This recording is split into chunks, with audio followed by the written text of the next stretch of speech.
My billionaire fiancé got MY pregnant, but it got even worse. Olivia Daines pressed her ear against the bathroom door, listening to her fiancé whisper sweet nothings to someone on his phone. Nothing unusual. Jack Romano was a billionaire. Billionaires took calls at midnight. But then he said it. "I love you too, Diana. Kiss your belly for me." Diana. Her mother's name was Diana. Olivia's legs gave out. She slid down the cold tile wall and clamped over her mouth to trap the scream building in her chest. Her engagement ring, a 7.5-carat flawless diamond worth more than most people's homes, scraped against her cheek as her world collapsed. She stayed frozen on that floor for 2 hours. When Jack crawled into bed at 2 a.m. smelling like expensive whiskey and cheap lies, she pretended to be asleep. When he kissed her forehead and mumbled, "I love you, future Mrs. Romano," she didn't flinch. Because Olivia wasn't just hurt. She was hunting. The next morning, she drove to her mother's house unannounced for the first time in 4 years. Diana Daines, former beauty queen, current gold digger, eternal narcissist, opened the door in a silk robe, champagne in hand at 9 a.m. "Sweetheart! What a lovely SERP." Olivia pushed past her into the living room. That's when she saw them.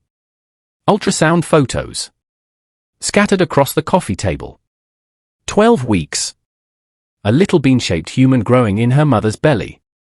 Jack's baby. "I can explain," Diana started. "No need." Olivia's voice was surgical. "I came to give you something." She handed her mother an envelope. Diana frowned, opening it slowly. Her face went white as she read the contents. "Where did you get this?" "From Jack's safe. Last night. While he was on the phone telling you he loved you." Inside the envelope were 3 documents.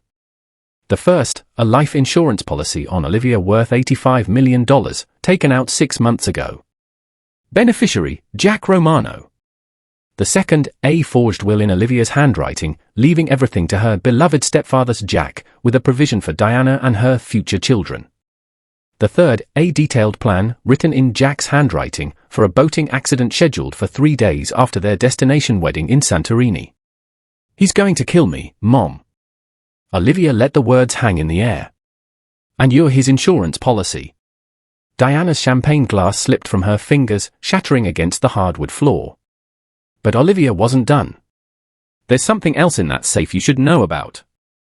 She leaned in close, so close she could smell her own perfume on her mother's skin, the perfume she'd left at Jack's penthouse.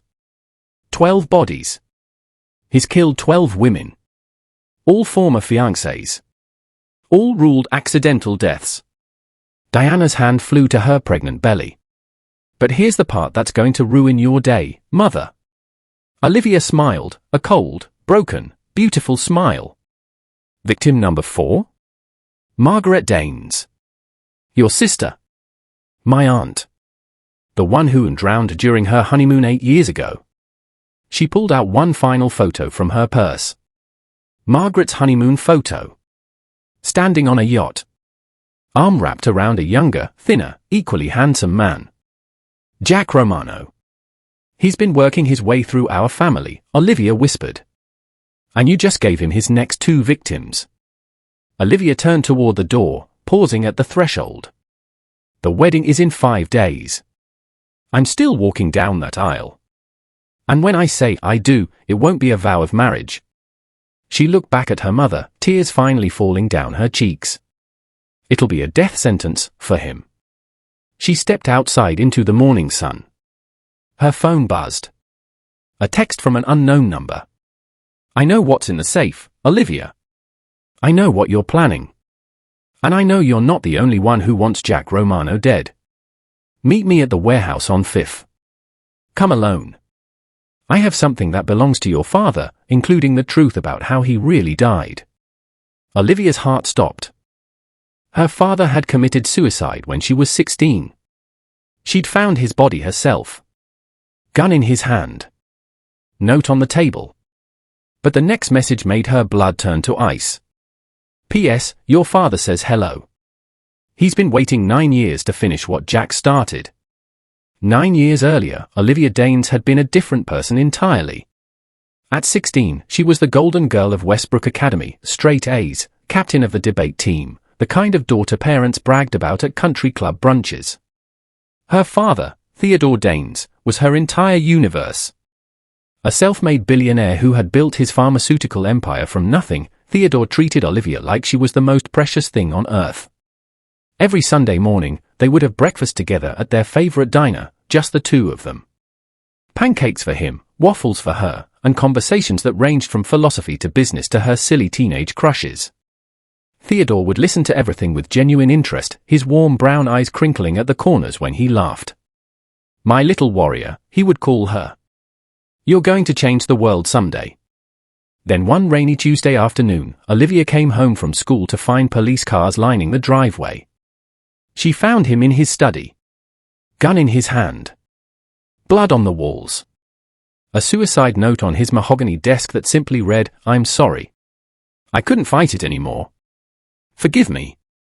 The coroner ruled it self-inflicted. The case was closed within a week. But Olivia never believed it. Not fully. Her father had been happy. He had booked them tickets to Paris for her 17th birthday. He had just closed the biggest deal of his career. Men planning suicide didn't make dinner reservations for the following week. Something was wrong. Something was missing. But she was 16, grieving, and powerless.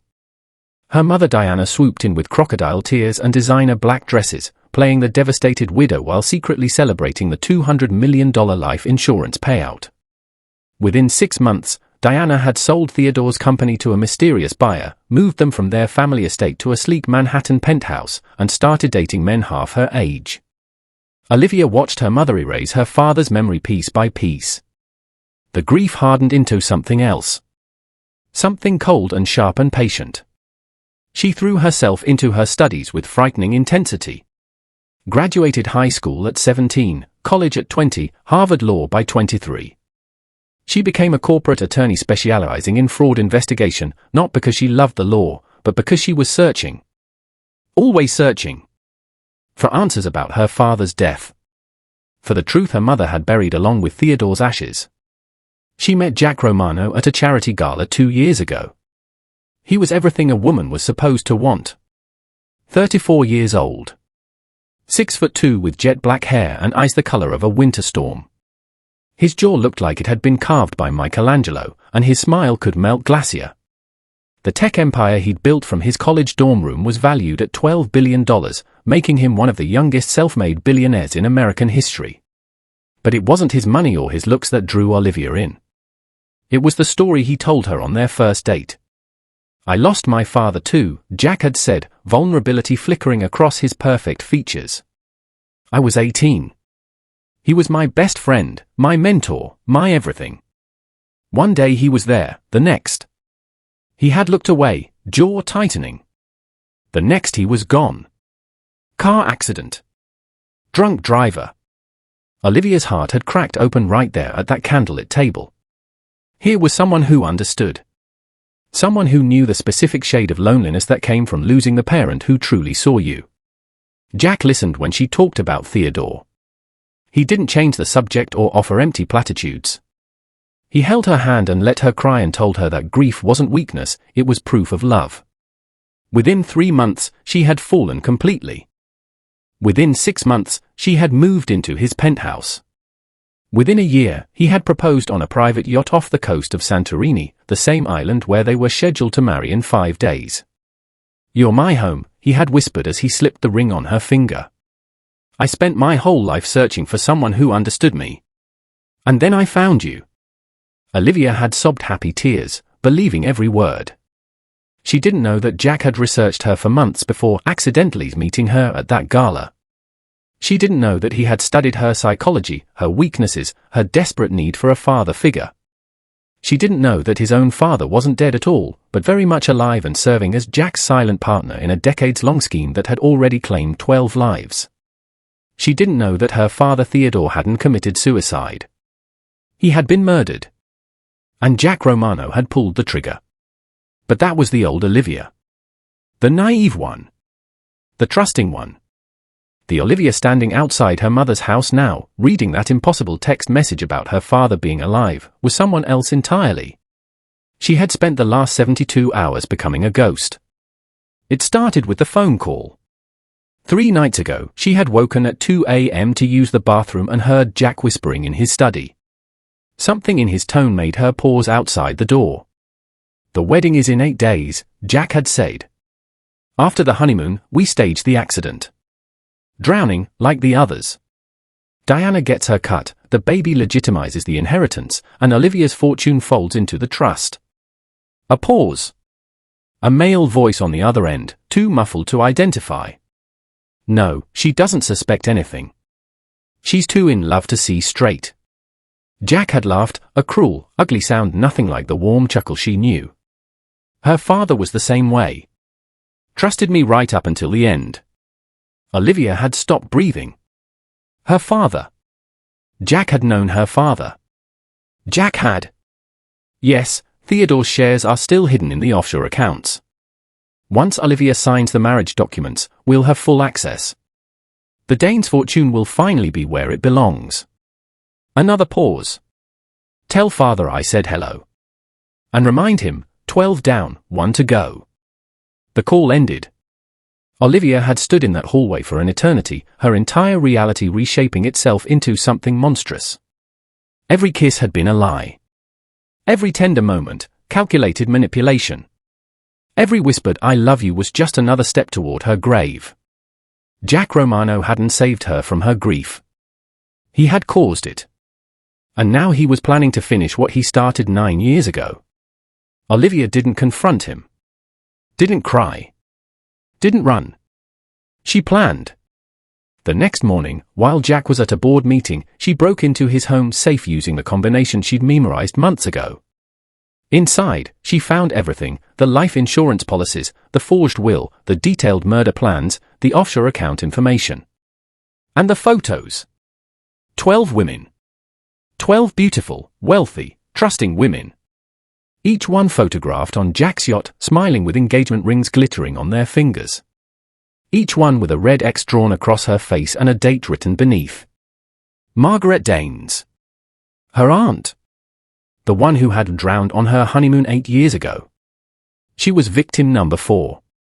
The other 11 were strangers, but Olivia recognized several names from old news articles.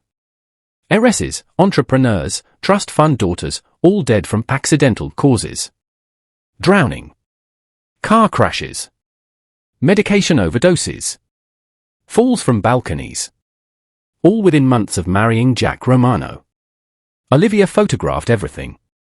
Uploaded it to 3 separate cloud accounts. Then she put everything back exactly as she'd found it.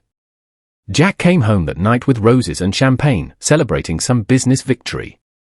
He made love to her slowly, tenderly, whispering promises about their future, their children, their forever. She performed her role flawlessly. The blushing bride. The grateful fiancé. The woman too in love to see the monster in her bed. Inside, she was already planning his destruction. But the text message changed everything. Standing on her mother's front porch, the morning sun warm on her face, Olivia read those words again. "Your father says hello. He's been waiting 9 years to finish what Jack started." Her hands trembled. Her mind raced through possibilities. A trap. It had to be a trap. Jack must have discovered her snooping and was testing her. Luring her somewhere isolated too. Her phone buzzed again. "I know you think this is a trick. I would too. So here's proof." A video attachment loaded. Olivia's thumb hovered over it, heart slamming against her ribs. She pressed play. The footage was grainy, clearly from a hidden security camera. It showed a study, her father's study, she realized with a jolt. The same room where she'd found his body 9 years ago. Theodore Dane sat at his desk, very much alive, speaking to someone off camera. "The Romano family has been laundering money through my company for 3 years, Theodore said, his voice tight with controlled fury. "I have evidence of everything. 12 shell corporations, connections to organized crime, murder for hire. By tomorrow morning, it all goes to the FBI." A figure stepped into frame. Young. Handsome. Familiar. Jack Romano. 9 years younger, but unmistakably him. Mr. Danes, Jack said with a smile that didn't reach his eyes, you really should have accepted our partnership offer. I don't partner with criminals. Or murderers. Murderers. Jack laughed softly. That's a strong word. I have the files, Romano. All 12 of your father's victims. All the evidence. You're finished. Jack's smile vanished. He reached into his jacket and pulled out a gun. No, he said quietly. You are. The gunshot made Olivia flinch even through the phone screen.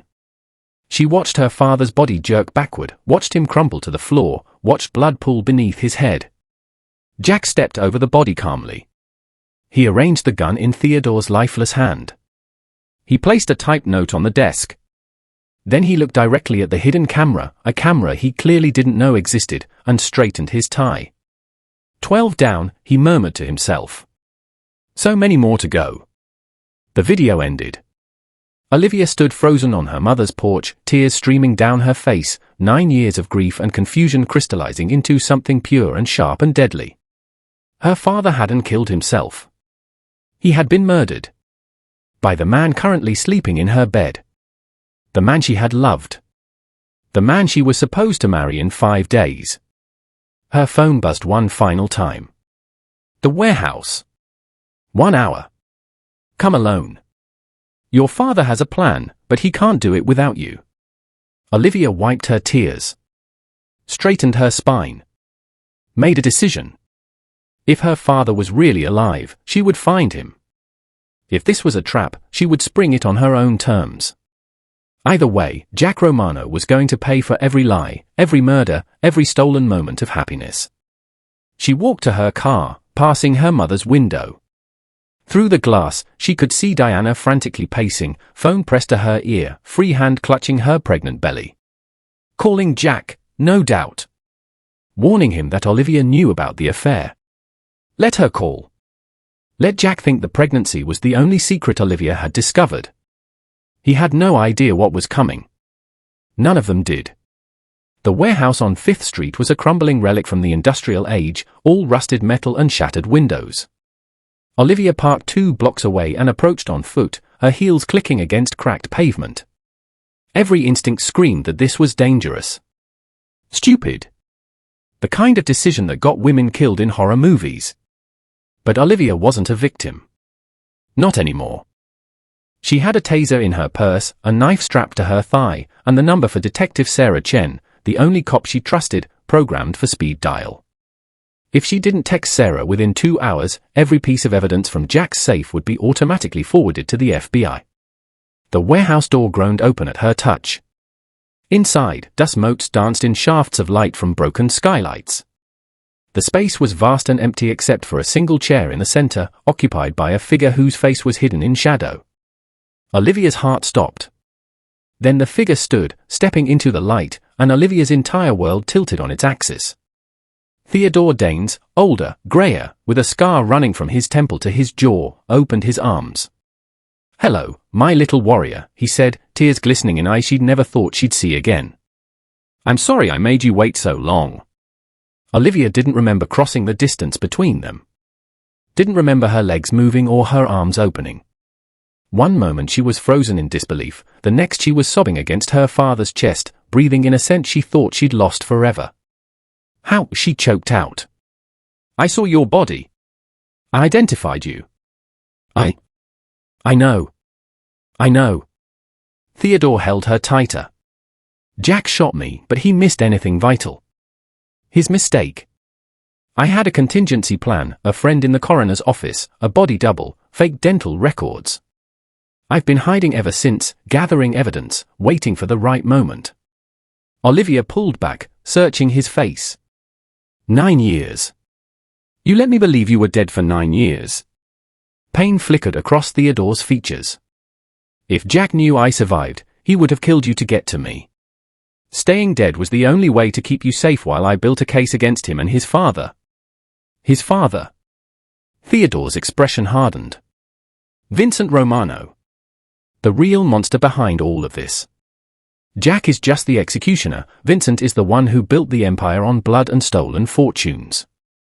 He's untouchable, buried behind layers of legitimate businesses and political connections. But Jack? He gripped Olivia's shoulders. Jack is the weak link. And you're engaged to him. Olivia's mind raced. The wedding. You want me to? I want you to marry him. She stared at her father in disbelief. What? I know what's in his safe, Olivia. I know about the offshore accounts, the shell corporations, the evidence of the murders. But Jack has it all protected by biometric locks, dead man switches, fail-safes I can't crack remotely. Theodore's eyes burned with cold fire. The only way to access everything, the only way to bring down the entire Romano Empire, is from inside. As his wife, you'll have access to accounts, systems, properties. You can plant the evidence we need. Help me destroy them. Olivia's blood ran cold. You want me to marry my own father's murderer? I want you to destroy him. From the inside out. The words hung between them, heavy with implication. And if he tries to kill me first? Like his planning. Theodore's scarred face twisted into something savage. He won't get the chance. I have people watching you around the clock. I have contingencies for every scenario. And I have something Jack doesn't know about, something that changes everything. What? Theodore reached into his pocket and pulled out a small flash drive. A witness. Someone who helped Jack murder all 12 women. Someone who's ready to testify in exchange for immunity. Olivia took the drive with trembling fingers. Who? Theodore's expression turned grim. Your mother. My mother is a murderer. The words felt like broken glass in Olivia's throat. She stared at the flash drive in her palm, such a small thing to contain such enormous horrors. Theodore's face remained granite. Diana wasn't always this way. When I married her, she was ambitious, yes. Materialistic, certainly. But not evil. He paused, something like old grief flickering across his scarred features. Jack's father changed her? Vincent Romano has a gift for finding people's weaknesses and exploiting them. He found Diana's. Which was? Me. Theodore turned away, walking toward a dusty window. She never loved me, Olivia. Not really. She loved what I represented, wealth, status, security. When Vincent offered her more of all three, she didn't hesitate. She started feeding him information about my business, my vulnerabilities, my schedule. She helped them plan my murder. Olivia's legs buckled. She caught herself on a rusted support beam, splinters biting into her palm. She knew. The whole time I was grieving, she knew you were, the words wouldn't come. She thought I was dead. Vincent and Jack never told her about my survival, they don't trust her with sensitive information. To Diana, I'm still a corpse she helped create. And the other women? The 12 victims.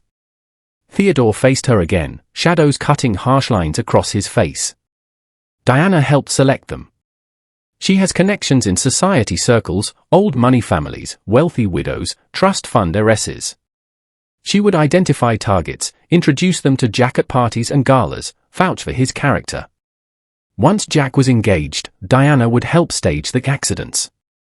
For money. 30% of each victim's estate. She's made over $400 million being Jack Romano's matchmaker. Olivia thought she might vomit. Her mother, the woman who had brushed her hair and packed her school lunches and sung her lullabies, had helped murder 12 innocent women. Had helped murder her own sister, Margaret. Had helped plan her own daughter's death. Why? Olivia whispered. Why would she agree to let them kill me? Theodore's jaw tightened. I don't think she knows about your death being planned. Jack and Vincent compartmentalize information, each person only knows what they need to. Diana probably believes she's just marrying a wealthy man who happened to date her daughter first. The pregnancy complicates things for them, actually. It wasn't supposed to happen. But you said she's willing to testify. If she doesn't know about my murder, why would she turn against them? Because I'm going to tell her. Theodore's eyes hardened to flint. I'm going to show her the evidence Jack has, the plans for your accident. I'm going to make her understand that once you're dead, she becomes a liability. A loose end. Vincent Romano doesn't leave loose ends. Olivia processed this slowly. You think she'll flip when she realizes they're going to kill her too? Diana is many things: vain, selfish, morally bankrupt, but above all else, she's a survivor. When she understands that Jack was never going to let her live happily ever after with his baby, she'll cooperate. She'll testify. She'll help us burn their entire empire to the ground. And if she doesn't? Theodore's silence was answer enough. Olivia closed her eyes, trying to reconcile the woman who had taught her to ride a bike with the monster her father was describing. Failed. Some chasms were too wide to bridge with memory. What do you need me to do? She finally asked. Theodore crossed to her, gripping her shoulders with desperate intensity. The wedding is in 5 days. You need to go through with it. Dad. Listen to me. His voice cracked, the first sign of vulnerability since their reunion. I know what I'm asking. I know the danger. But the Romanos have been untouchable for 30 years because they never leave evidence behind. Jack's safe contains everything we need: financial records, communication logs, murder plans, but it's protected by systems I can't hack remotely. The only way in is through his personal devices after the marriage documents activate his spousal access protocols. Spousal access protocols. It's an old money paranoia thing. Vincent designed it decades ago. Jack's most sensitive accounts and files remain locked until he's legally married, a safeguard against girlfriends and fiancés who might be undercover or untrustworthy. But a wife? A wife gains access to everything within 72 hours of signing the marriage certificate. Olivia understood now. You want me to marry him, access the files, and then extract everything, transfer it to my people, and disappear before Jack realizes what's happened. Theodore pressed a burner phone into her hand. This connects directly to me and my team. We'll be monitoring you constantly. The moment you have the files, we extract you. Jack and Vincent will be in FBI custody before you finish your honeymoon. The plan was insane. Suicidal. The kind of desperate gamble that only worked in movies. But what choice did she have? There's something you should know, Olivia said quietly. Before I agree to anything. Theodore frowned. What? She reached into her purse and pulled out a folded piece of paper, the test results she'd received 3 days ago, the morning before her world collapsed. I'm pregnant. 12 weeks. Jack's baby. Theodore went still. Completely, terrifyingly still. Does he know? No. I was planning to tell him after the wedding. Surprise him during the honeymoon. A bitter laugh escaped her throat. I actually thought he would be happy. Theodore stared at the results for a long moment. When he looked up, something had shifted in his expression, a new calculation behind the grief. This changes things. Does it? It gives us leverage. Theodore began pacing, mind clearly racing. If Diana believes her grandchild is at risk, if she understands that Jack's plans would kill not just you but her own blood, it might accelerate her cooperation. Olivia flinched. You want to use my baby as a bargaining chip with my murderous mother? I want to keep you both alive. Theodore's composure cracked, decades of suppressed anguish pouring through. Do you understand what's at stake here? Jack has killed 12 women. His father has killed dozens more. They've built an empire on blood and suffering, and they will not stop. You are carrying the heir to that empire. Do you think they'll let that child be born if they discover you're a threat? They won't discover anything. I'll play my role perfectly. You don't know these people like I do. Vincent Romano has survived this long because he's paranoid beyond measure. He has people everywhere: police, FBI, politicians, judges. The moment he suspects you're compromised, he'll have you killed and make it look like a miscarriage. Then he'll harvest your baby from your corpse and raise it as the perfect little Romano heir. The image hit Olivia like a physical blow. Her hand flew to her still flat stomach. That won't happen, she said, steel entering her voice. I won't let it. Theodore's expression softened. He cupped her face in weathered hands, hands that had once held her on his shoulders at summer carnivals, hands she'd thought she'd never feel again. "My little warrior," he murmured. "You've become so strong. But you don't have to do this alone. I have resources, allies, plans within plans. Trust me. Let me protect you." Olivia met her father's eyes, the same warm brown she'd inherited, now hardened by 9 years of exile and rage. "I trust you," she said. "But I'm not the little girl who needs protecting anymore. If we're going to destroy Jack Romano, we do it together. As equals." Theodore studied her for a long moment. Then, slowly, he smiled, the first genuine smile she'd seen since walking into the warehouse. "Your mother gave you her face," he said. "But you have my spirit. God help anyone who underestimates you." Olivia allowed herself a small smile in return. "So what now?" "Now," Theodore checked his watch. "You go back to your loving fiancé and play the blushing bride. Act normal. Don't let him suspect anything. I'll make contact with Diana within the next 24 hours and begin the process of turning her. She'll never believe you're alive. I have proof she can't deny. Things only I would know, about our marriage, about her secrets, about the night she betrayed me." His jaw tightened. "Diana was many things, but she's not stupid. She'll recognize the truth when she sees it."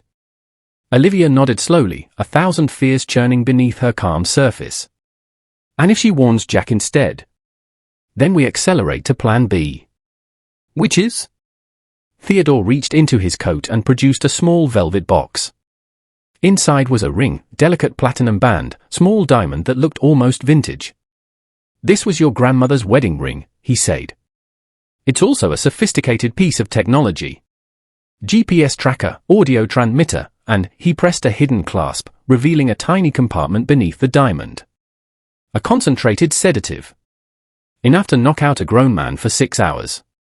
Olivia stared at the ring. "You want me to poison Jack?" "Only as a last resort.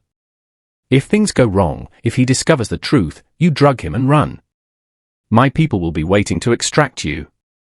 She took the ring, feeling its weight, such a small object to carry so much potential violence. "Grandmother's ring as a weapon," she murmured. "She would have approved."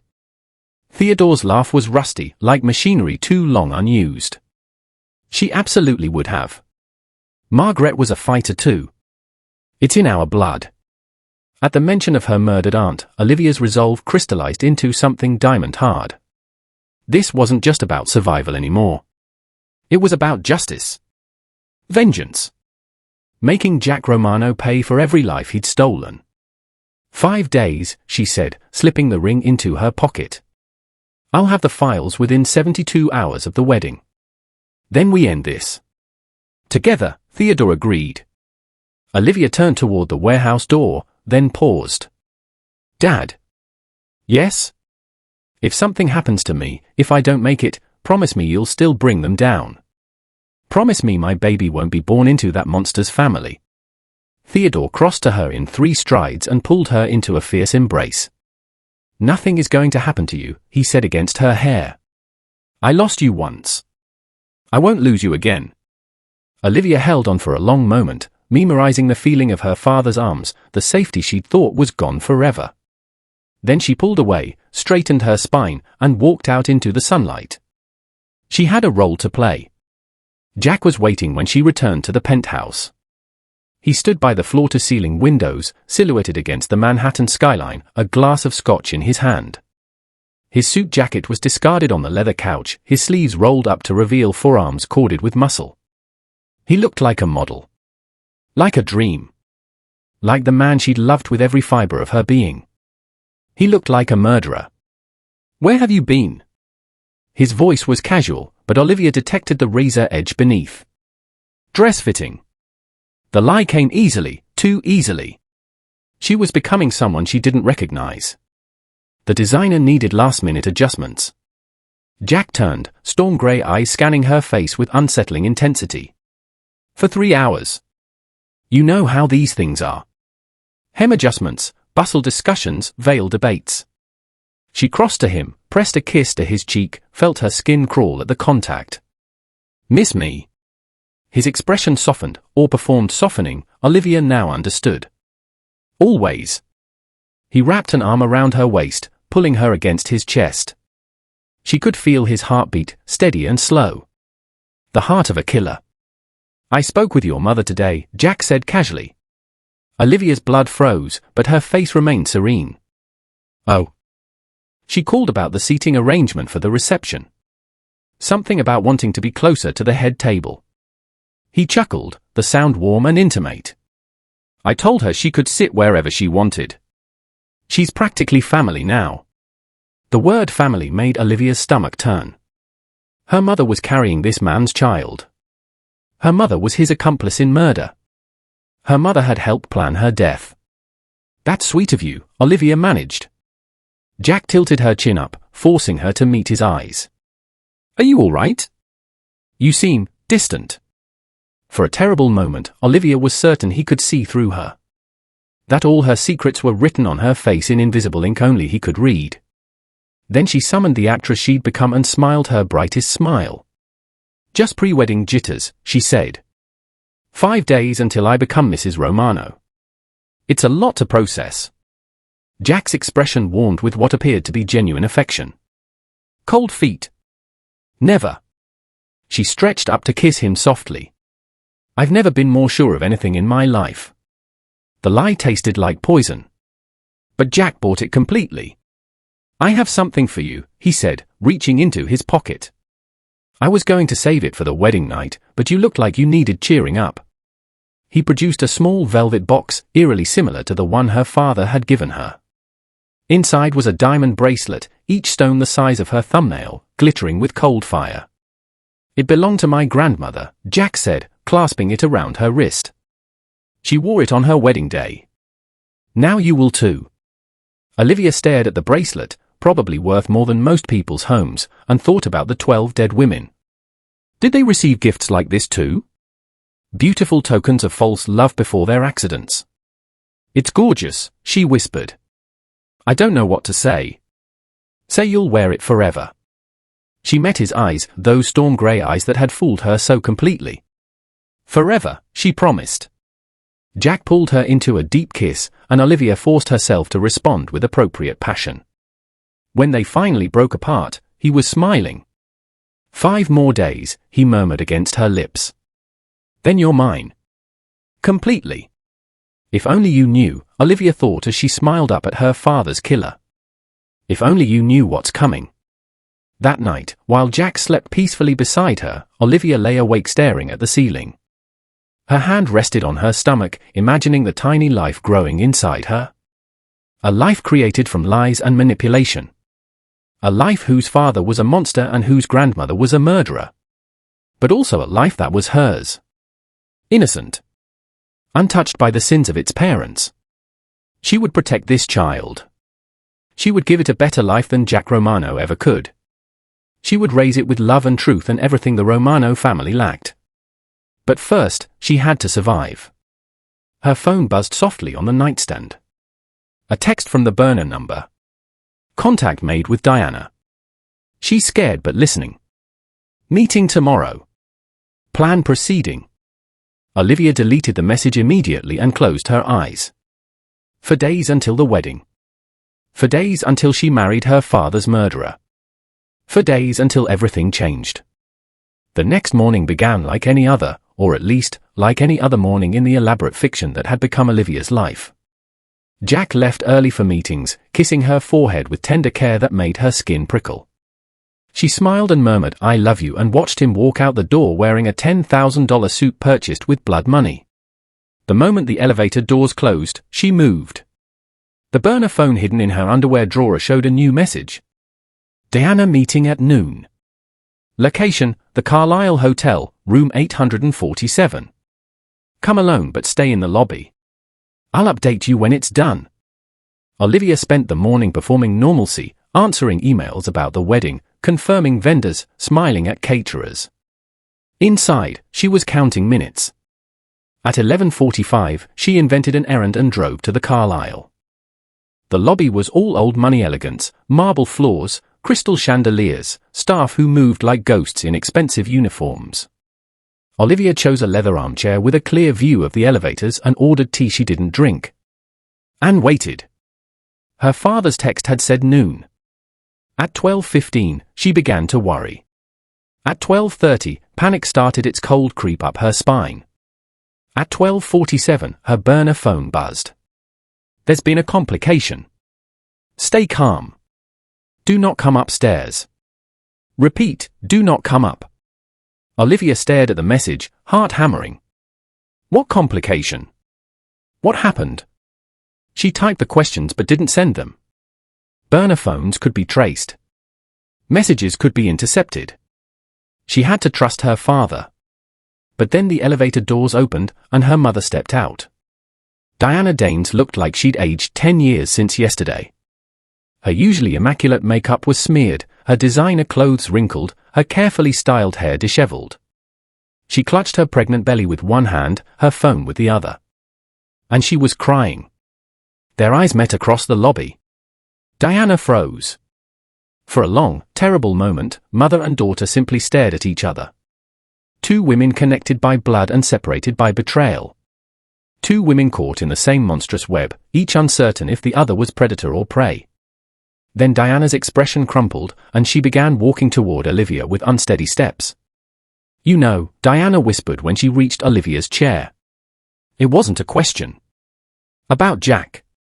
About everything. You know. Olivia said nothing. Your father is alive. Diana's voice cracked on the last word. He's alive and he told me, he showed me. She pressed a hand to her mouth, suppressing a sob. They're going to kill you. My baby girl. Jack is planning to. I know. 2 words. Flat. Cold. Final. Diana flinched as if struck. Olivia, please. You have to understand. I never knew. The plan for you, I never. But you knew about the others. Olivia's voice remained steady, even as her heart shattered. Aunt Margaret. The 11 other women. You knew about all of them. Diana's silence was confession enough. Why? Olivia asked, the question she'd been dying to ask since yesterday. How could you do it? Diana sank into the chair beside her, a woman deflated. You don't understand what it was like. When your father started his company, we had nothing. We lived in a studio apartment. I wore second-hand clothes. Then the money came, and I thought we'd finally have everything. But it wasn't enough. It was never enough. And then Vincent Romano came along with promises of more, and I. She trailed off, staring at her trembling hands. I made a choice. A terrible choice. And I've been trapped ever since.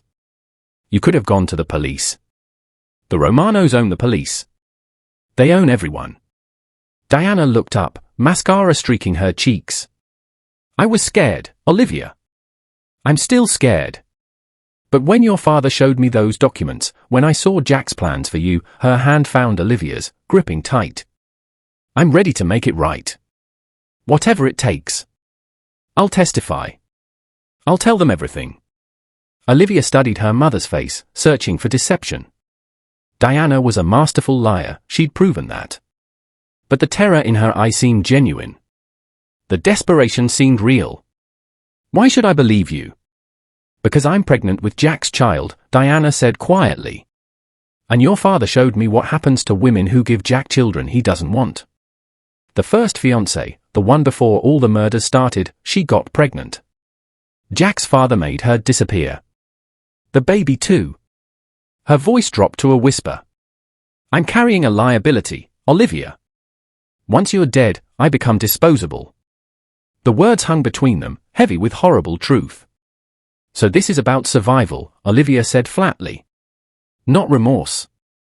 Not love. Just saving your own skin. Diana's face crumpled. I know I don't deserve your forgiveness. I know what I've done is unforgivable. But I'm still your mother. And whatever else I am, I would never, could never, hurt my own child. She placed her hand on her belly. Either of my children. Olivia looked at her mother's pregnant stomach, her half-sibling growing inside a woman who had helped murder 12 people. The twisted family tree of her new reality. What did my father ask you to do? Diana took a shaky breath. The wedding. He wants me to help you access Jack's files. He says there's a safe in the Santorini villa, the real safe, not the one in the penthouse. That's where Jack keeps everything. The evidence against him, against his father, against the entire operation. And there's a biometric lock. It requires Jack's fingerprint plus a code. But there's an override, a master code that Vincent Romano installed for emergencies. Your father has it. He got it from a former Romano associate who died 2 years ago. Diana leaned closer. During the wedding reception, while everyone is distracted, I'm supposed to keep Jack occupied. You'll slip away to the villa, access the safe, and transmit the files to your father's people.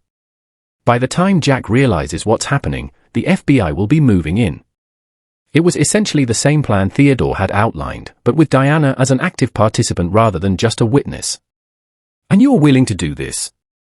Olivia pressed. You're willing to betray the man whose child you're carrying? I'm willing to survive, Diana said simply. And I'm willing to protect my daughter. Both things require Jack Romano to be destroyed. There was a brutal pragmatism to her mother's words that Olivia recognized. Diana had always been a survivor first, everything else came second. Maybe that was the closest thing to love she was capable of. The wedding is in 4 days, Olivia said.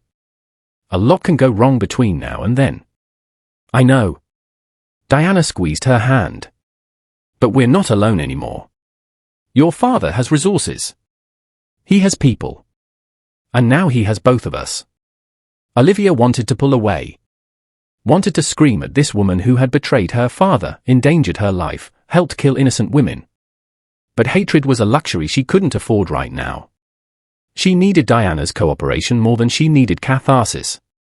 If you double-cross us, Olivia said quietly, if you warn Jack about any of this. I won't. Then I'll make sure you spend the rest of your life in prison. You and your baby. I'll testify against you personally. I'll destroy you. Diana met her eyes steadily. I understand. Good. Olivia stood, smoothing her dress with hands that didn't tremble.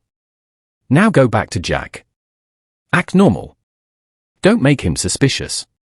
Diana rose unsteadily, but paused before leaving. Olivia. What? I know you hate me. I know I deserve it. But she hesitated, vulnerability cracking through her composed facade. I am sorry. For all of it. For every choice that led us here. Olivia looked at her mother, really looked at her, and saw not a monster but a weak, frightened, deeply flawed woman who had made terrible decisions and was now facing the consequences. It wasn't enough. It would never be enough. But it was something. Save your apologies for the trial, Olivia said. Prove you mean it by helping us take him down. Diana nodded once, then turned and walked away, her shoulders hunched, hand on her belly, a woman caught between the life she'd built on lies and the reckoning that was finally coming. Olivia watched her go. For days until the wedding. For days until she faced the man who killed her father. For days until everything burned. She pulled out the burner phone and typed a message to Theodore. She's in. Plan proceeding. See you in Santorini. The reply came instantly. Proud of you, little warrior. Stay sharp. The hardest part is still coming. Olivia deleted both messages, straightened her spine, and walked out of the hotel. She had a wedding to prepare for. The next 3 days passed in a blur of wedding preparations and silent terror. Olivia smiled for photographers at the rehearsal dinner. She laughed at Jack's jokes during the welcome party.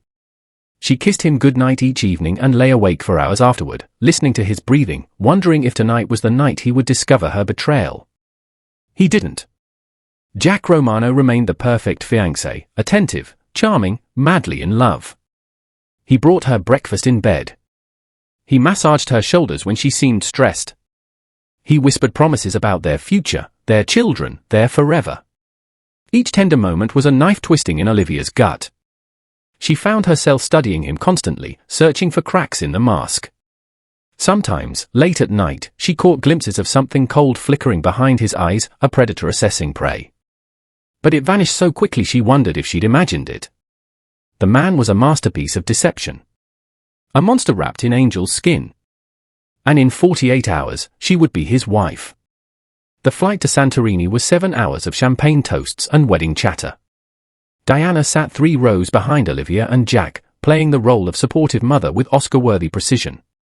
Their eyes met once during the flight, a brief flash of shared understanding, before Diana returned to her magazine and Olivia to her fiancé's embrace. The villa awaited them on a cliff overlooking the Aegean Sea. White walls. Blue-domed roofs. Infinity pools that seemed to merge with the horizon. It was the kind of place that belonged in travel magazines, romantic, isolated, breathtaking. The perfect location for a wedding. Or a murder. Jack gave Olivia the grand tour himself, arm wrapped possessively around her waist. She memorized every room, every corridor, every potential escape route. When they passed a heavy oak door on the villa's lower level, Jack's grip tightened almost imperceptibly. "Storage," he said casually. "Boring stuff. Wine cellar, cleaning supplies." But Olivia had seen the biometric panel beside the door handle. The safe. Theodore was right, it was here. She smiled up at Jack. "It's all so beautiful. I can't believe we're actually getting married tomorrow." "Believe it." Jack kissed her forehead. "By this time tomorrow, you'll be Mrs. Romano forever." Forever, Olivia thought as they continued the tour. "We'll see about that." That night, while Jack attended a bachelor gathering with his groomsmen, Olivia slipped away to meet her father. Theodore had arrived on the island separately, posing as a member of the catering staff. He waited for her in a supply closet near the kitchen, ridiculous and dangerous, but necessary. "The safe is where you said," Olivia whispered. "Lower level, oak door, biometric lock." Theodore pressed a small device into her hand. "Fingerprint duplicator. You'll need to get Jack's print somehow, drinking glass, doorknob, anything with a clean impression. The device will capture and replicate it. And the override code. 7493 Alpha Omega." Theodore gripped her shoulders. "Memorize it. Don't write it down. Don't repeat it aloud until you're at the safe." Olivia repeated the code silently until it was burned into her memory. "What about extraction?" "There's a boat waiting at the North Cove, half a mile from the villa. Once you have the files, you run. Don't wait for me, don't wait for Diana, just run." His eyes bored into hers. "Promise me." "I promise." "One more thing." Theodore hesitated, pain crossing his scarred face. "I've been watching Jack. He's distracted. Irritable. He keeps checking his phone, making calls in private." Olivia's blood chilled. "You think he suspects?" "I think something has him worried. It might be nothing. It might be everything." He cupped her face gently. "Be careful tomorrow. Trust your instincts. And if anything feels wrong, anything at all, abort the plan and get to that boat." "I will." Theodore pulled her into a fierce embrace. "I love you, little warrior. Whatever happens tomorrow, never forget that." "I love you too, Dad." She slipped out of the supply closet and back toward the villa, her grandmother's ring heavy on her finger, the fingerprint duplicator cold against her palm. Tomorrow would change everything. The morning of the wedding dawned golden and perfect. Olivia stood before the mirror in her bridal suite, barely recognizing the woman staring back. The dress was a cloud of silk and lace, $47,000 worth of designer craftsmanship. The veil cascaded down her back like a waterfall. The makeup artists had transformed her face into something ethereal. She looked like a fairy tale princess. She felt like a soldier preparing for war. Diana appeared at her door, eyes red-rimmed from crying. "You look beautiful, sweetheart." The word sweetheart still made Olivia flinch, but she forced a smile. "Thank you, Mom." Diana crossed to her, adjusting the veil with trembling hands. I planted the sedative in Jack's champagne, the one he'll drink for the toast. He'll start feeling drowsy within 20 minutes. That's your window. And you? I'll keep everyone distracted. Make a scene if I have to. Diana met her eyes in the mirror. This ends today, Olivia. One way or another. Olivia nodded slowly. One way or another. The wedding coordinator knocked on the door. 5 minutes, Miss Danes. This was it. Olivia took a final look at herself, the bride, the daughter, the weapon, and lifted her chin. Time to marry a monster. The ceremony was held on the villa's terrace, overlooking the endless blue of the Aegean. 200 guests filled white chairs arranged in perfect rows. Flowers cascaded from every surface. A string quartet played something classical and romantic. The Mediterranean sun cast everything in golden light. And at the end of the aisle stood Jack Romano. He wore a custom Tom Ford tuxedo, his dark hair perfectly styled, his storm grey eyes bright with what appeared to be genuine joy. When the wedding march began and Olivia appeared on her mother's arm, his face transformed into an expression of pure devotion. For one terrible moment, Olivia almost believed it was real.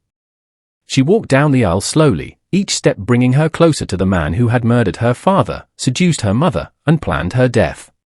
She smiled at guests she didn't recognize, accepted their admiring whispers, played her role flawlessly. Inside, she was screaming. When she reached the altar, Jack took her hands. His grip was warm. Familiar. Murderous. You're breathtaking, he murmured. So are you. The priest began speaking. Words about love, commitment, eternal union. Olivia heard none of them. She was focused entirely on Jack's champagne flute, waiting on a small table beside the altar. The sedative was in there. 20 minutes after he drank it, he would be incapacitated. 20 minutes. She could survive 20 minutes.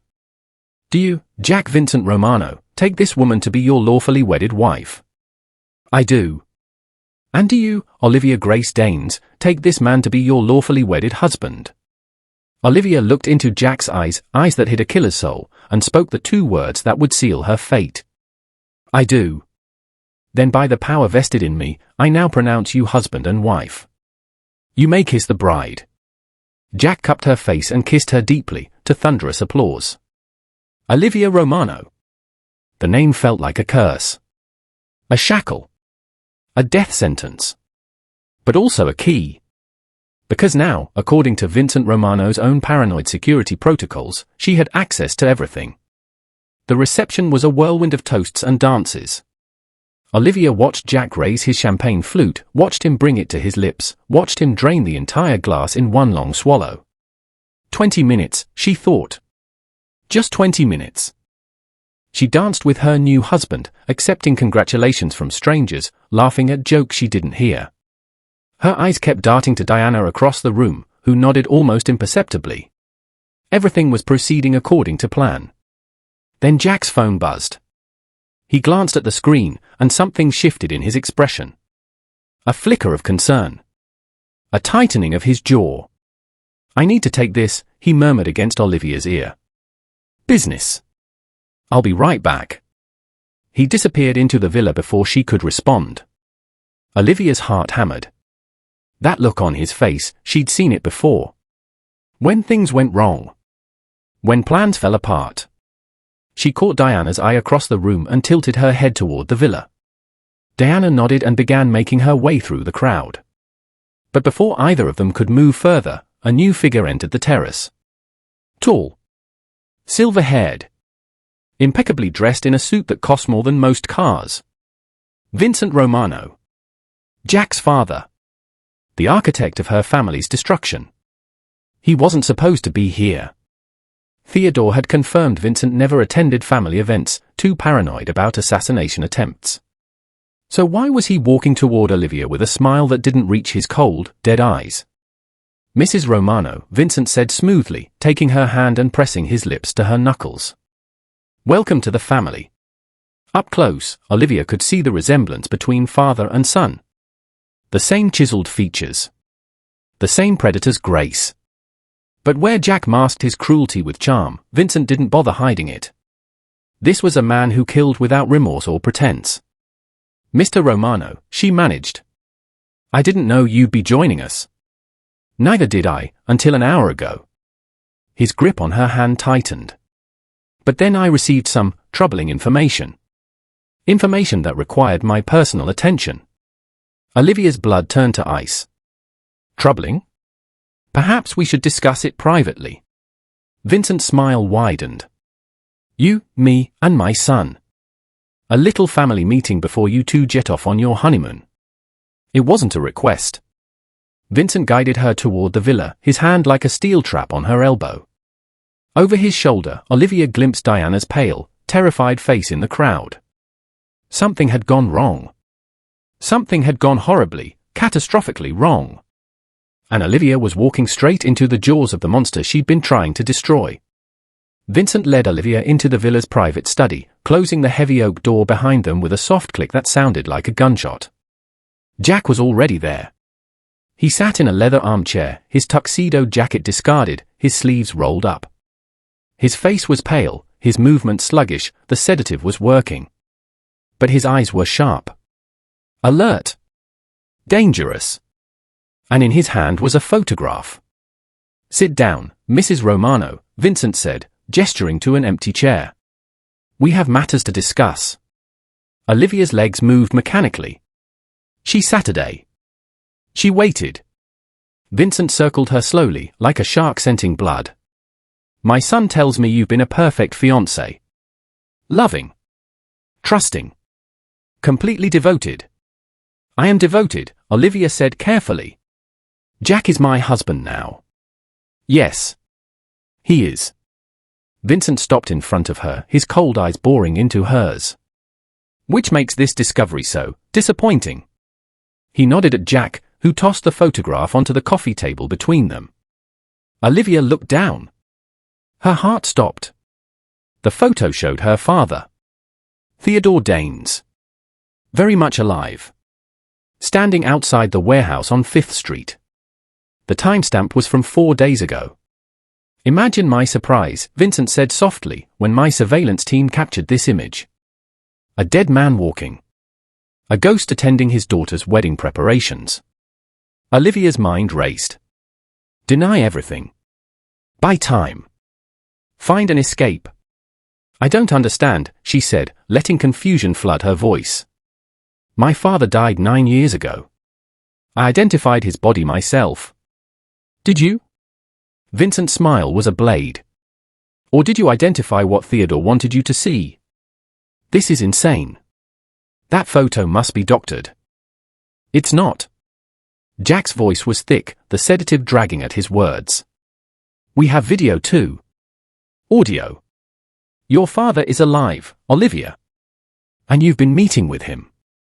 He tossed another item onto the table. Her burner phone. The one she'd hidden in her underwear drawer. The one containing every message from Theodore. "No. No, no, no. We found it this morning," Jack continued, struggling to keep his eyes focused. "Housekeeping was thorough. They always are when father visits." Olivia stared at the phone, watching her entire plan crumble to ash. They knew. They knew everything. "So here's what's going to happen," Vincent said, leaning down until his face was inches from hers. "You're going to tell me where Theodore is hiding. You're going to tell me what he knows and who he's shared it with." And then, he straightened, adjusting his cufflinks casually. "You're going to have a tragic accident on your honeymoon. Drowning, I think. So romantic. So sad." Olivia's hand moved instinctively toward her grandmother's ring, the one with the sedative. But Vincent caught her wrist in an iron grip. "Ah, yes. The ring." He pried it from her finger, examining it with cold amusement. "Theodore's little gift. Did you think we wouldn't find this too?" He crushed it beneath his heel. "Now." Vincent released her wrist and stepped back. "Where is your father?" Olivia's options vanished one by one. No weapon. No phone. No backup plan. But she still had one thing they didn't know about. One secret she'd kept even from Theodore. "You want to know where my father is?" she said quietly, meeting Vincent's eyes with sudden steel. "Fine. I'll tell you. But first, there's something you should know about your son."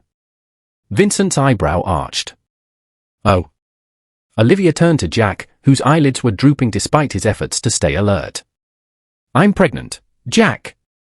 12 weeks. It's yours." The words landed like bombs. Jack's foggy eyes widened. Vincent went absolutely still. "You're lying," Jack slurred. "I have the test results. The ultrasound. Everything." Olivia kept her voice steady. "I was going to tell you on our honeymoon. Surprise you with the news that you're going to be a father." For a long moment, nobody spoke. Then Vincent laughed, a cold, hollow sound. Well. This does complicate things." He studied Olivia with new interest. "A Romano heir. That changes the calculus considerably." "Father," Jack started. Silence. Vincent's voice cracked like a whip. "Let me think." He paced the study, hands clasped behind his back, mind clearly racing through possibilities. Olivia watched him, praying that the baby, her innocent, unwanted leverage, would buy her enough time. "The child could be useful," Vincent murmured finally. "Legitimate bloodline. Proper upbringing. An heir we can control from birth." "I won't let you." "You won't let me." Vincent turned to her with genuine amusement. "My dear, you have no power here. You're carrying Romano property now. That child will be raised exactly as I see fit." Olivia's blood ran cold. This was worse than death. He wasn't going to kill her, not yet. He was going to keep her alive as an incubator, then take her baby and dispose of her. "Think," she screamed at herself. "Think." "There's one problem with your plan," she said slowly. "Is there?" "My father has a dead man switch. If I don't check in within," she glanced at her watch. "The next 15 minutes, everything in Jack's safe, every document, every recording, every piece of evidence, gets transmitted to the FBI, Interpol, and every major news outlet simultaneously." Vincent's expression flickered. "Just barely. But enough." "You're bluffing." "Am I?" Olivia forced a smile. Theodore Danes didn't survive 9 years in hiding by being careless. He planned for every contingency. Including this one. Father and son exchanged glances. "Even if that's true," Jack said, his words increasingly slurred, "the safe is secured. Your father can't access it remotely." "He doesn't need to access it remotely. He just needs to release what he already has." Olivia leaned forward. "Did you think he spent 9 years doing nothing?" "He's been building a case. Gathering evidence from other sources. Former associates. Disgruntled employees. Victims' families." She paused. "My mother." Vincent's face went white. "Diana?" "She's been cooperating with my father for the past 4 days. Told him everything. Recorded confessions. Provided documents you didn't even know she had." The lie came easily. Diana hadn't provided nearly as much as Olivia was claiming, but Vincent didn't know that. And from the look on his face, the seed of doubt was planted. "Father," Jack said urgently, trying to rise and failing. "She's playing us. We need to verify." Vincent pulled out his phone, dialing rapidly. "If Diana has betrayed us, she'll be dealt with. If the dead man switch is real, we need to neutralize it. And if—" He stopped mid-sentence. Because the study door was opening. And Diana Dane stood in the doorway, a gun in her trembling hands, pointed directly at Vincent Romano's chest. "Nobody's dealing with anyone," Diana said, her voice shaking but determined. "Except me." Diana's hands trembled violently, but the gun remained aimed at Vincent's chest. "Step away from my daughter," she commanded. Vincent didn't move. His cold eyes assessed Diana like a puzzle to be solved. "Diana, darling," he said smoothly. "Let's not do anything rash. Think about the baby you're carrying. Think about your future. I am thinking about my future. Tears streamed down Diana's face. A future where I'm not your puppet anymore. Mom, Olivia said carefully, where did you get that gun? Theodore. He gave it to me this morning. Said I might need it. Diana's eyes never left Vincent. He was right. Jack struggled to his feet, swaying from the sedative. Diana, put the gun down. Whatever my father promised you, I can double it. Triple it. You were going to kill my daughter. Diana's voice cracked. Your own wife. The mother of your child. I didn't know about the baby. Would it have mattered? Diana laughed bitterly. You killed your other fiancés. You killed my sister. You would have killed Olivia and then killed me when I became inconvenient. Vincent took a careful step forward. Diana, listen to me. Stay back. The gunshot exploded through the study. But Diana's aim was off. The bullet shattered a vase 3 feet from Vincent's head. In that split second of chaos, Vincent moved.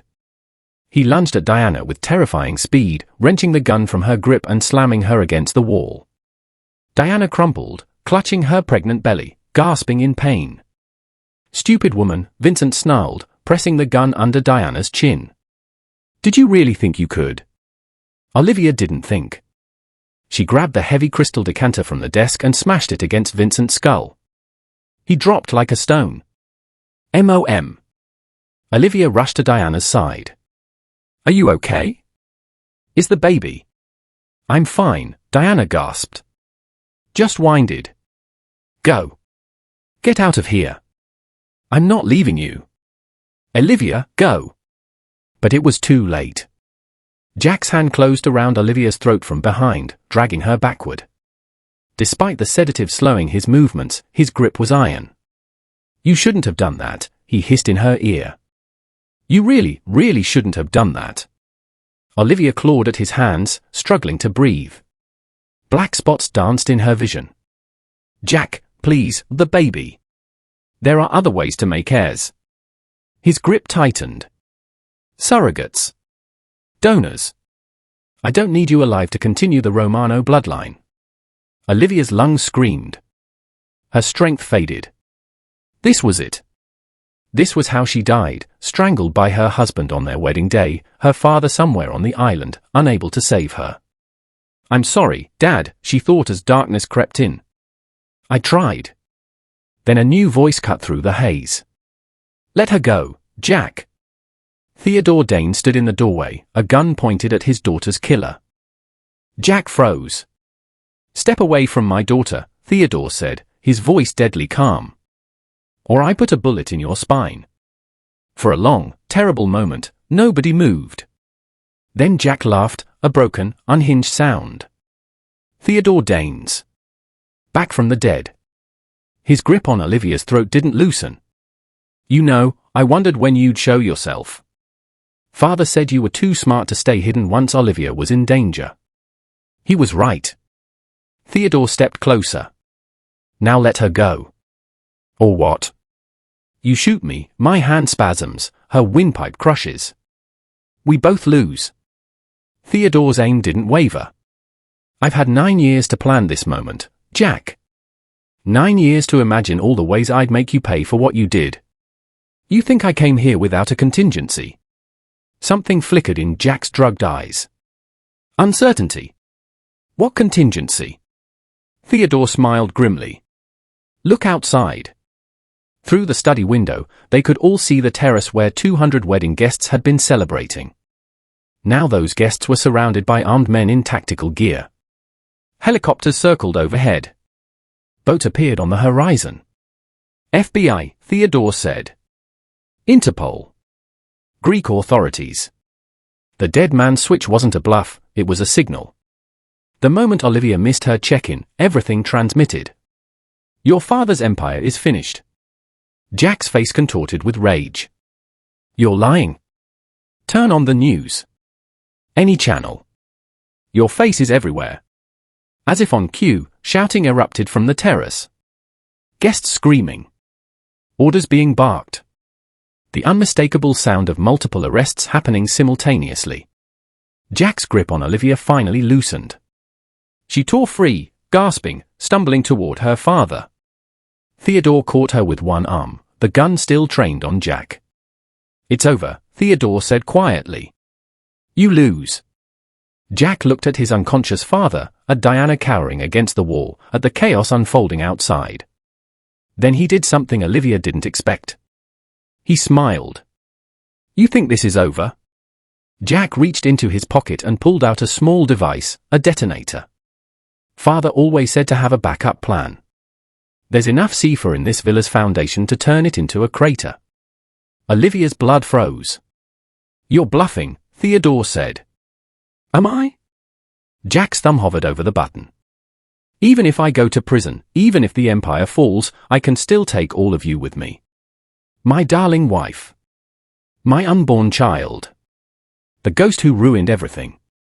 His smile widened. "Some victories are worth dying for."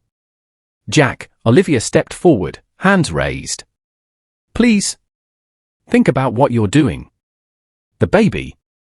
The baby means nothing." Spittle flew from his lips. "You were never going to let me raise it anyway. You were going to take everything from me, my freedom, my legacy, my future. Well, if I can't have a future, neither can you." His thumb pressed down. Click. Nothing happened. Jack stared at the detonator, pressing the button again and again. Click. Click. Click. "Looking for this?" A new voice came from the doorway. A man Olivia had never seen before stepped into the study. Tall, rugged, with kind eyes that contrasted sharply with the tactical gear he wore. He held up a small device, a signal jammer. "FBI bomb squad disabled the detonators 20 minutes ago," the man said. "You're not killing anyone today, Mr. Romano."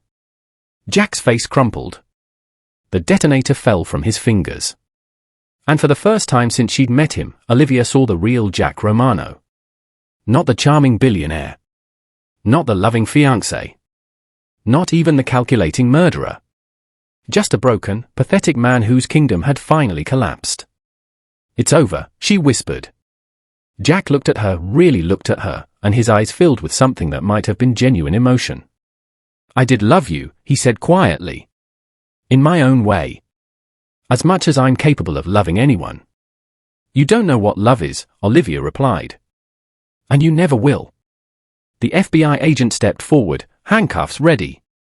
"Jack Romano, you're under arrest for 12 counts of murder, conspiracy, fraud, and about 40 other charges we're still compiling. You have the right to remain silent." As they led Jack away, Olivia finally let herself breathe. It was over. The villa descended into controlled chaos. FBI agents swarmed every room, collecting evidence, photographing documents, securing the scene. Paramedics attended to Diana, who was rushed to an ambulance despite her protests that she was fine. Vincent Romano was carried out on a stretcher, unconscious but alive, destined for a prison hospital cell. And through it all, Olivia stood frozen in the study, unable to process what had just happened. Her father's arms wrapped around her from behind. "It's okay," Theodore murmured against her hair. "You're safe now. It's really over." "I killed him," Olivia whispered. "I married him. I was going to." "You survived." Theodore turned her to face him, gripping her shoulders. "You did what you had to do. That's all that matters." Tears she'd been holding back for days finally broke free.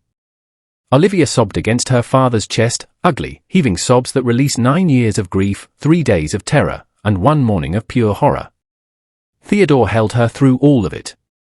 When the tears finally subsided, Olivia pulled back and looked at her father properly for the first time since the warehouse.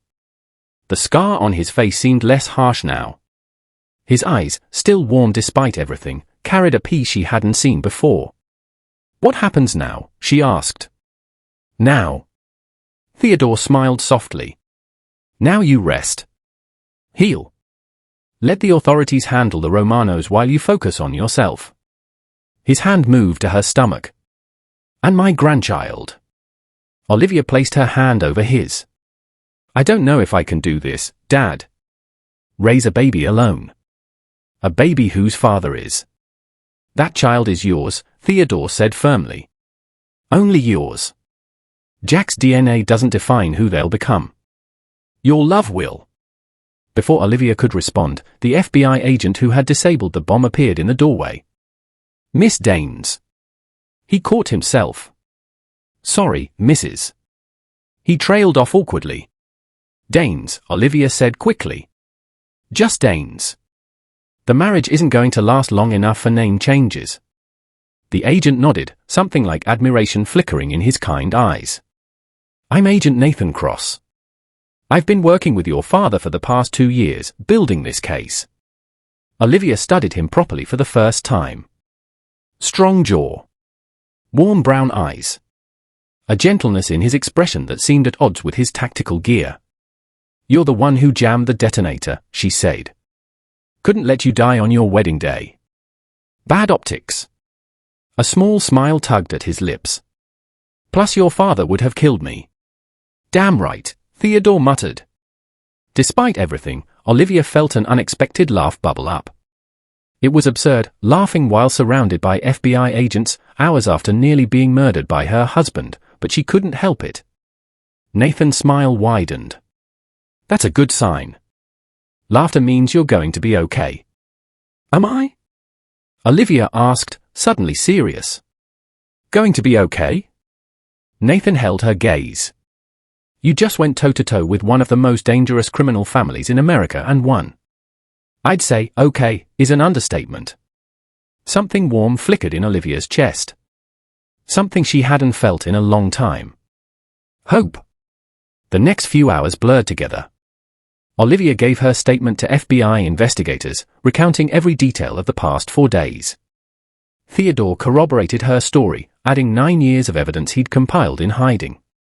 Diana, from her hospital bed, provided testimony that would guarantee the Romanos never saw freedom again.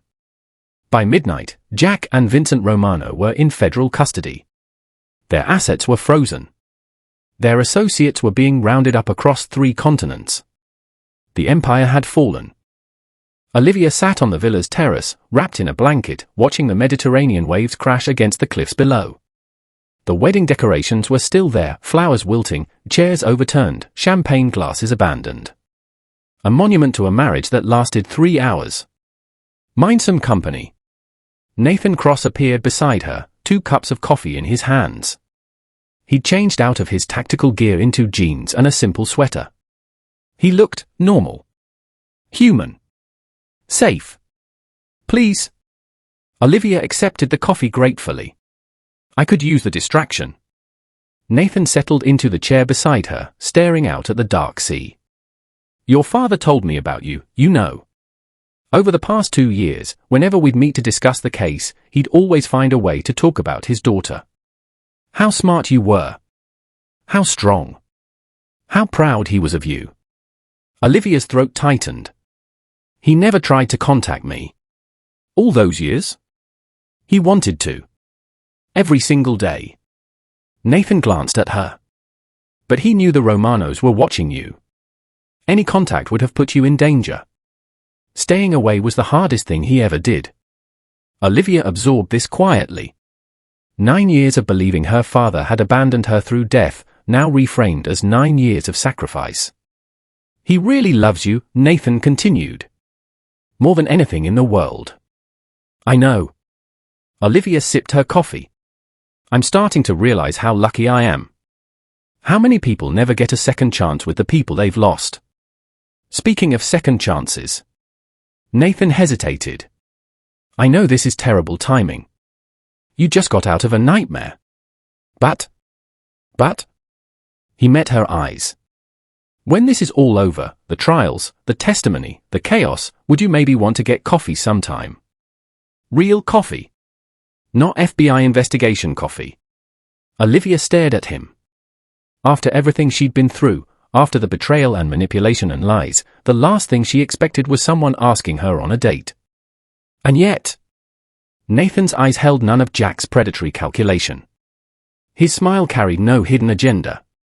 He was just a man, asking a question, with no guarantee of the answer. I'm pregnant with a murderer's baby, Olivia said bluntly. I have serious trust issues. I'll probably need years of therapy. And my mother is a criminal accomplice who's about to testify against her own grandchild's father. Nathan nodded slowly. So, is that a no? Despite everything, Olivia laughed. It's a let me survive the next few months first. I can work with that. Nathan grinned. I'm patient. They sat in comfortable silence, watching the stars emerge over the Aegean Sea. For the first time in days, maybe years, Olivia felt something other than fear. She felt possibility. Theodore found her an hour later, still on the terrace. Agent Cross seems like a good man, he said carefully, sitting beside her. Dad. Don't. I'm just observing. Theodore raised his hands innocently. He's dedicated, intelligent, respects boundaries. Very different from. I said don't. Theodore chuckled. Fair enough. Too soon. They sat together in the darkness, father and daughter reunited after 9 impossible years. The silence between them was comfortable, filled with everything they'd say eventually, when the wounds weren't quite so fresh. What now? Olivia finally asked. For you, I mean. You can't stay in hiding anymore. The whole world knows you're alive. Theodore considered the question. I suppose I'll have to rebuild. New identity's no good now. Might as well be Theodore Danes again. He glanced at her. Maybe I could be a grandfather. If you'll let me. Olivia's hand moved to her stomach. This baby will need at least one grandparent who isn't a criminal. I'd like that. Theodore's voice was thick with emotion. I'd like that very much. Olivia leaned her head against her father's shoulder, watching the waves, feeling his steady presence beside her. She'd lost so much. Her innocence. Her trust. The life she'd thought she was building. But she'd also gained something precious. Her father. Her freedom. Her future.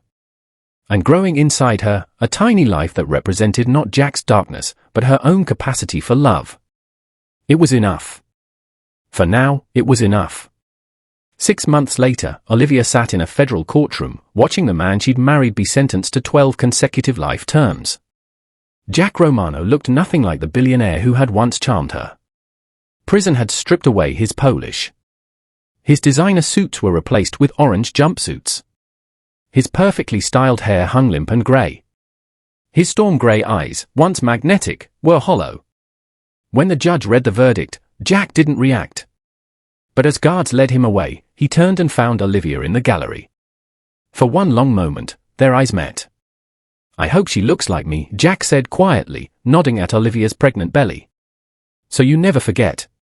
Olivia placed a protective hand over her daughter, she'd learned the gender 2 months ago, and held his gaze without flinching. She'll look like herself, Olivia replied. And she'll never know your name. Jack's composure finally cracked. Something like anguish flickered across his face before the guards pulled him through the door. Gone. Forever. Vincent Romano's trial followed immediately. The evidence was overwhelming. Theodore's 9 years of investigation, combined with Diana's testimony and the contents of Jack's safe, painted a picture of horror spanning 3 decades. 47 murders. Billions in laundered money. Corruption reaching the highest levels of government. Vincent never took the stand. His lawyers argued diminished capacity, claiming the head injury Olivia had inflicted caused permanent damage. The jury didn't buy it. Life without parole. Assets seized. Legacy destroyed. When the verdict was read, Olivia watched Vincent's face for any sign of remorse. There was none. Only cold, reptilian fury. This isn't over, Vincent hissed as they dragged him away. The Romano family has friends everywhere. You'll never be safe. None of you will ever. The courtroom doors slammed shut, cutting off his threats. Olivia turned to her father, who sat beside her with tears streaming down his scarred face. It's over, Theodore whispered. Margaret. All the others. They finally have justice. Olivia squeezed his hand. Because of you, Dad. You never gave up. Because of us. Theodore kissed her forehead. All of us. Diana's sentencing was harder to witness. As part of her cooperation agreement, she received a reduced sentence, 15 years, with possibility of parole in 8. It wasn't enough punishment for helping murder 12 women. It was also more than Olivia had expected to feel conflicted about. Diana stood before the judge in prison clothes, her pregnant belly now gone. She'd given birth to a boy 2 months earlier, Olivia's half-brother, currently in foster care pending family court decisions. Before sentencing, the judge said, "Does the defendant wish to make a statement?" Diana turned to face the gallery. Her eyes found Olivia's. "I don't deserve forgiveness," Diana said, her voice steady despite her tears. "I don't expect it. What I did was unforgivable, and I'll spend the rest of my life knowing that." She paused. "But Olivia, my daughter, I want you to know that saving you was the only good thing I've ever done. And I'd do it again. 1,000 times." Olivia said nothing. She couldn't. Some wounds were too deep for courtroom speeches to heal. But when the guards led Diana away, Olivia raised her hand in a small wave. It wasn't forgiveness. Not yet. Maybe not ever. But it was acknowledgement. A crack in the wall between them. Diana saw it. Her face crumpled with grateful tears. Then she was gone. Outside the courthouse, Theodore and Olivia stood in the spring sunshine, surrounded by reporters and cameras. "Miss Daines, how do you feel about the verdicts? Will you be writing a book about your experience? Is it true you're in a relationship with the FBI agent who saved your life?" Olivia ignored them all, walking toward the black SUV where Nathan Cross waited. He opened the door for her, his smile warm and patient, the same smile she'd come to rely on over the past 6 months. "How are you holding up?" he asked as she climbed inside. "Ask me tomorrow." Olivia placed a hand on her belly, where her daughter kicked impatiently. "Right now, I just want to go home." "Home it is." Nathan slid into the driver's seat. Theodore climbed into the back. As they pulled away from the courthouse, leaving the chaos behind, Olivia watched the building shrink in the rearview mirror. Jack was gone. Vincent was gone. Diana was paying for her crimes. The nightmare was finally, truly over. And ahead of her stretched something she'd almost forgotten existed. A future. 1 year later, Olivia stood on the balcony of her new home, a modest brownstone in Brooklyn, far from penthouses and private islands, watching the sunrise paint the city gold. In her arms, 6-month-old Grace cooed softly, tiny fingers wrapped around Olivia's thumb. Grace had her mother's dark hair and warm brown eyes. Theodore's eyes. Not a trace of Jack Romano anywhere. "She'll never know your name," Olivia had promised. She intended to keep that promise. "Someone's awake early." Nathan appeared in the doorway, coffee cups in hand, wearing the rumpled t-shirt he'd slept in. They'd been officially dating for 8 months now, slow, careful, built on honesty rather than lies. He was nothing like Jack. That was the point. She wanted to see the sunrise, Olivia said, accepting the coffee. "Clearly inherited my dramatic tendencies." Nathan leaned down, pressing a kiss to Grace's forehead, then to Olivia's lips. "Your dad's coming for breakfast, by the way." Something about teaching Grace to say grandpa before she can say mama. Olivia laughed. "He's been trying for 3 months. She just stares at him. That's because she's smart. Like her mother." Theodore arrived an hour later with bags of groceries and an enormous stuffed elephant. "She doesn't need more toys, Dad. She needs this one." Theodore scooped Grace from her high chair, making ridiculous faces until she giggled. "See? She agrees." Watching them together, her father and her daughter, the ghost and the miracle, Olivia felt something she'd thought was lost forever. Peace. After breakfast, while Nathan and Theodore argued about baseball on the couch, Olivia slipped away to her small home office. On her desk sat a framed photograph, her father's first official portrait since returning from the dead, standing proudly beside Olivia at her law firm's opening celebration. Daines and Associates. Specializing in victims advocacy and fraud investigation. She'd built something from the ashes. Something good. Beside the photograph was a letter from the prison system. Diana's monthly correspondence. Olivia hadn't opened it yet. Maybe today she would. Maybe not. Forgiveness was a journey, not a destination. Some days she walked toward it. Some days she stood still. Both were okay. That evening, the brownstone filled with warmth and noise. Theodore played peekaboo with Grace. Nathan cooked dinner, somehow burning past her in a way that was almost impressive. Music played softly from old speakers. Laughter echoed off walls that had never known violence. Olivia stood in the kitchen doorway, watching her strange, beautiful, imperfect family. 1 year ago, she'd been planning a wedding to a monster. Now she had this. Nathan caught her staring and smiled. "You okay?"